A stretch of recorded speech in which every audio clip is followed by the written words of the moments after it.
Om Shanti.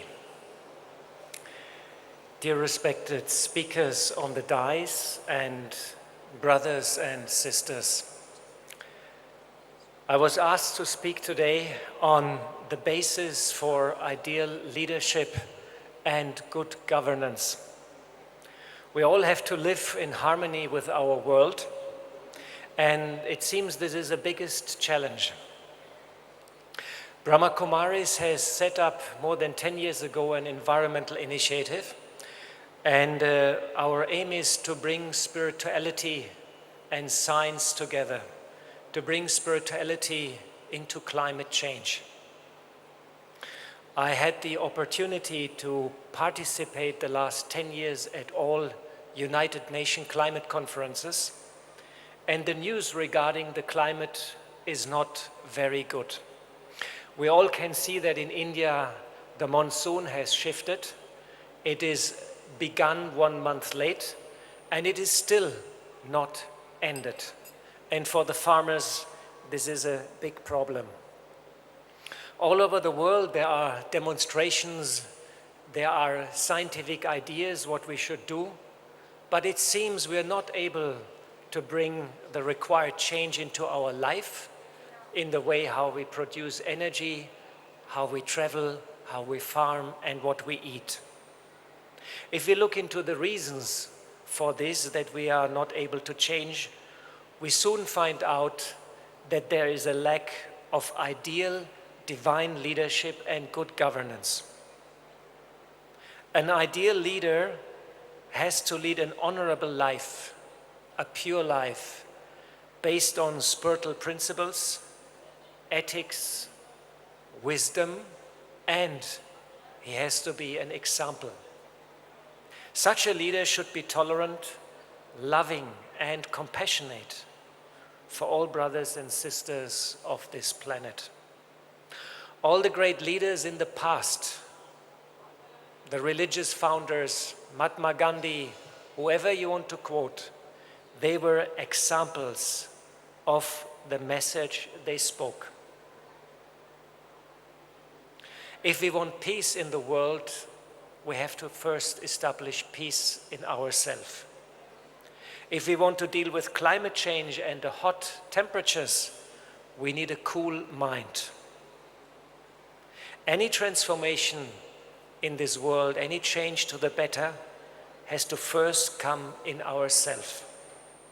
We shall become an example of the change we want to see in the world. Let's all together walk what we are talking. Brahma Kumaris is a very lucky organization in such that we operate under divine guidance of Shiv Baba, and as leaders we have our daddies, which are a shining example. I'm very glad I have joined a women's organization, and I hope you all agree. If women would lead the world, we would have less problems to solve.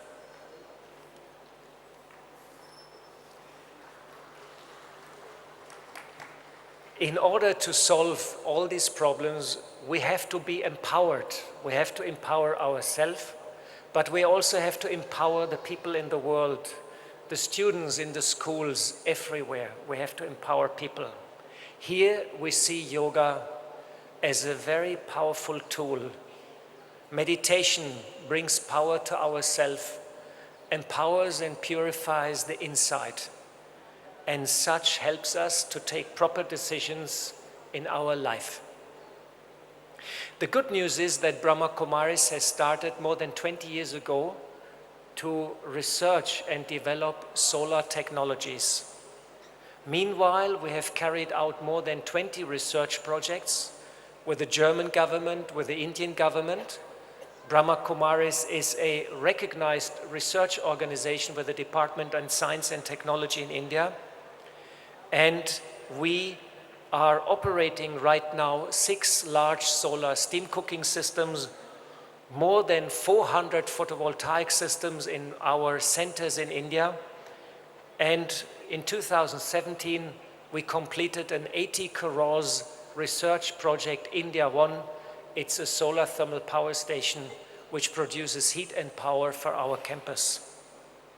Our aim is to develop this technology and share it with the country, to train engineers and to inspire decision makers to use more and more clean technology. And we are very happy that Prime Minister Modi is interested in promoting renewable energy in a very large way. We believe that through divine leadership and technology shall join hands with science, and when they both come together, then we all can create a better world. Then we all can create Ram Raj. It is my hope that in the last days you all had such an experience of the meditation and the yoga that you feel empowered when you come to this campus. Once I change myself, we all will be able to change the world. You are most welcome to join the task of Brahma Kumaris for the transformation of this world. Thank you very much. Om Shanti.